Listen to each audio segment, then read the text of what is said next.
Pipila ka mga bakwit sa Sugbo nakahiagom og mga sakit. Si Maris Puyo sa detalye.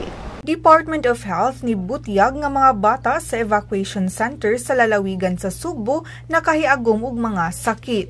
Sa panagtigom kagahapon sa mga sakop sa Provincial Disaster Risk Reduction and Management Council uban ng mga pribadong sektor o mga international non-government organizations, nasuta nga dunay acute respiratory infections, hilanat ug skin diseases ang pipila ka mga bakwit. Si Dr. Maria Socorro Intera sa DOH niingon nga 355 ka mga bata nga nag-edad og 5 anyos pa ubos ang adunay acute respiratory infection. Samtang 316 ka mga bata nga naa sa 5 anyos pataas ang dunay hilanat ug sakit sa panit. Sa Bugos City, natala ang problema nga kalabot sa panlawas sa masakakuwang sa tubig ug hugaw nga mga pansayan sa evacuation centers.